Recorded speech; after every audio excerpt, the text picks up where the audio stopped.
خندق کی جنگ جیتنے کے بعد ایک رات رسول صلی اللہ علیہ وسلم نے خواب دیکھا کہ وہ اپنے صحابہ کے ساتھ کعبہ کا طواف کر رہے ہیں۔ تو اس ڈریم کو پورا کرنے کے لیے آپ صلی اللہ علیہ وسلم 1500 صحابیوں کے ساتھ مکہ کی طرف روانہ ہو گئے، لیکن مکہ والوں نے ان کا راستہ روک لیا۔ رسول اللہ صلی اللہ علیہ وسلم نے ان کے ایمبیسڈر کو کہا کہ ہم صرف اور صرف یہاں عمرہ کرنے کے لیے آئے ہیں۔ وہ بندہ واپس گئے اور مکہ والوں کو کہا کہ میں نے روم کے بادشاہ کیسر کو دیکھا ہے اور ایران کے بادشاہ کسرا کو بھی دیکھا ہے اور یمن کے بادشاہ نجاشی کو بھی دیکھا ہے، لیکن میں نے محمد جیسا بادشاہ کبھی بھی نہیں دیکھا۔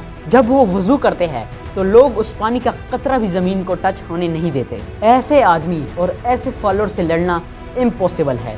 میں تو کہتا ہوں کہ ان کی بات مان لو، لیکن آف کورس انہوں نے بات نہیں مانی۔ رسول اللہ صلی اللہ علیہ وسلم نے حضرت عمر کو کہا کہ تم جاؤ اور ان سے بات کرو۔ تو انہوں نے کہا کہ میرا کوئی بھی رشتہ دار مکہ میں اتنا اسٹرانگ نہیں ہے کہ وہ میری پروٹیکشن کر سکے، کیونکہ حضرت عمر کا تعلق تھا بنو عدی سے، جو کہ قریش میں تھا لیکن اتنا پاورفل خاندان نہیں تھا۔ حضرت عمر نے کہا آپ عثمان کو بھیجیے، کیونکہ عثمان کا تعلق بنو امیہ سے تھا۔ بنو امیہ قریش کی سب سے اسٹرانگ اور سب سے رچ فیملی تھی، اور آگے جا کر اس فیملی نے آلموسٹ 100 سال تک مسلمانوں پر حکومت بھی کی ہے، اور آج تک مسلمانوں کی ایک سینٹرلائزڈ سب سے بڑی امپائر جو تھی وہ بھی یہی امیہ امپائر تھی، اور آج تک مسلمانوں کا سب سے طاقتور بادشاہ، وہ بادشاہ جس نے سب سے زیادہ لینڈ پر حکومت کی، وہ بھی اسی خاندان سے تھا جس کا نام تھا ولید بن عبد الملک۔ حضرت عثمان نیگوشیٹ کرنے کے لیے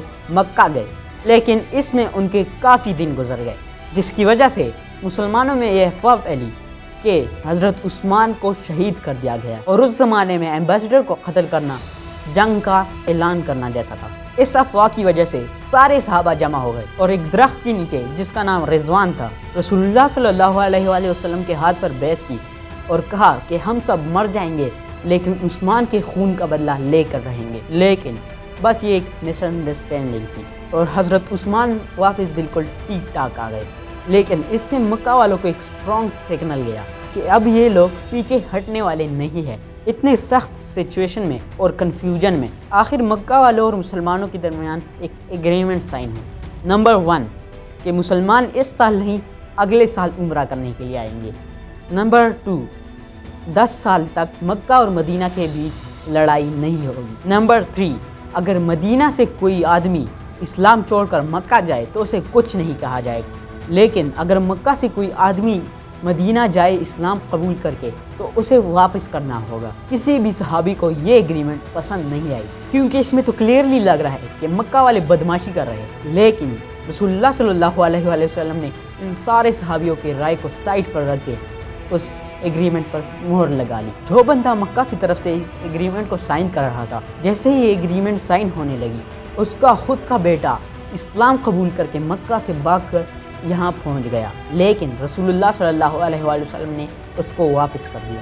وہ صحابی ابو جلدن روتا رہا، چیختا رہا کہ مجھے ان ظالموں کے حوالے مت کرو، لیکن ایگریمنٹ کے پوائنٹ کے مطابق اسے واپس کر دیا گیا۔ کافی لوگ ایسے آنے لگے اور ان سب کو واپس بھیج دیا گیا۔ ایک دفعہ ایک عورت بھی مکہ چھوڑ کر مدینہ آئی، لیکن اس عورت کو واپس نہیں کیا گیا، کیونکہ مکہ والوں نے معاہدے میں ایک غلطی کی تھی، اور اس معاہدے میں لکھا تھا کہ اگر کوئی آدمی اسلام قبول کر کے مکہ سے مدینہ آئے تو اسے واپس کر دینا ہے۔ آدمی، عورت کا تو کوئی ذکر بھی نہیں ہوا۔ اس طرح اگر کوئی آدمی اسلام قبول کر کے مدینہ آئے تو اسے واپس کر دیا جاتا، لیکن اگر کوئی عورت آئے تو اسے وہاں ہی رہنے دیا جاتا تھا۔ ایسا سسٹم چلتا رہا۔ آخر ایک شخص آیا، ابو بصیر، رسول اللہ صلی اللہ علیہ وسلم نے اس کو بھی واپس کر دیا، لیکن وہ کسی طرح وہاں سے بھاگ کر مکہ اور مدینہ دونوں کو چھوڑ کر ادھر ان دا مڈل آف نوئر رہنے لگا۔ آہستہ آہستہ بہت لوگ مکہ سے مدینہ جاتے اور مدینہ سے انہیں واپس بھیج دیا جاتا، لیکن وہ مکہ کو چھوڑ کر یہاں ابو بصیر کے ساتھ رہنے لگے، اور یہاں آہستہ آہستہ ایک پورا ٹاؤن آباد ہو گیا، اور ان کی لوکیشن اتنی پرفیکٹ تھی کہ یہاں جو شام اور مکہ کے درمیان ٹریڈ کا راستہ تھا وہ بالکل اسی قریب رہتے تھے۔ تو انہوں نے آہستہ آہستہ مکہ والوں سے اپنا بدلہ لینا شروع کر دیا۔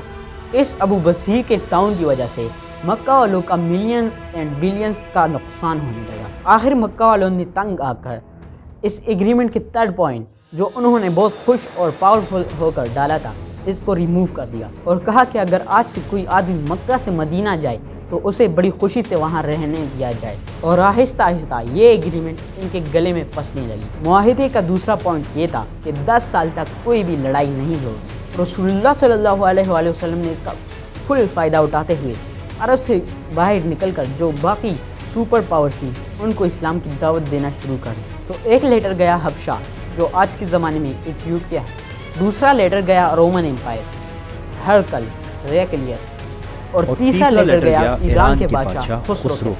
آج کے زمانے میں تو ہمیں پتہ ہے کہ بڑی بات تھی، لیکن اس زمانے کے بادشاہوں کے لیے ایسے تھا کہ آج کوئی پاکستان کے ایک چھوٹے سے گاؤں سے کوئی لیٹر لے کے ڈونلڈ ٹرمپ کو اور شی جن پنگ کو، لیکن ڈفرنس آج اور اس زمانے میں صرف یہ ہے کہ اس زمانے کے یہودی اور کرسچن کو یہ بات اچھی طرح پتہ تھی کہ بہت جلد ایک پیغمبر میسنجر آنے والا ہے۔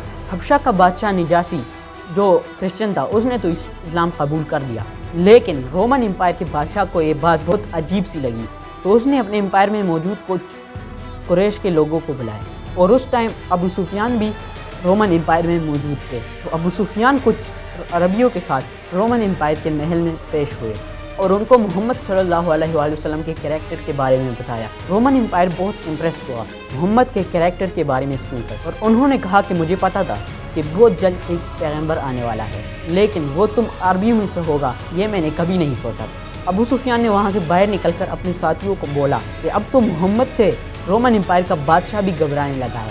یہ تو تھے دونوں کرسچن کنگڈمز، لیکن ایران کے بادشاہ زوریسٹرین پارسی تھے جو آگ کی عبادت کرتے تھے۔ خسرو نے کہا کہ تم عربی اس ڈیزرٹ سے آ کر مجھے زندگی گزارنا سکھاؤ گے، اور اس لیٹر کو پاڑ کر پھینک دیا، اور اس نے 2 لوگوں کو رسول اللہ صلی اللہ علیہ وآلہ وسلم کو مارنے کے لیے بھیجا، لیکن یہاں تو الٹا کام ہو گیا۔ اس کے کچھ ہی دن بعد اس کے اپنے بیٹے نے اس کو جان سے مار دیا۔ جیسے ہی وہ 2 لوگ مدینہ پہنچے تو رسول اللہ صلی اللہ علیہ وآلہ وسلم نے ان کو بلایا اور کہا جس بادشاہ نے مجھے مارنے کے لیے تمہیں آرڈر دیا ہے اس کے اپنے بیٹے نے ہی اسے ہی مار دیا ہے۔ وہ یہ سن کر حیران ہو گئے اور واپس چلے گئے۔ اس طرح آہستہ آہستہ اسلام کا نام پوری دنیا میں پھیلنے لگا، اور ویسے بھی 10 سال تک مکہ کے ساتھ کوئی لڑائی نہیں ہونی، تو مسلمانوں نے اپنی ساری اٹینشن مکہ کو چھوڑ کر خیبر کی طرف کی، جس پر میری ویڈیو ہے۔ سبسکرائب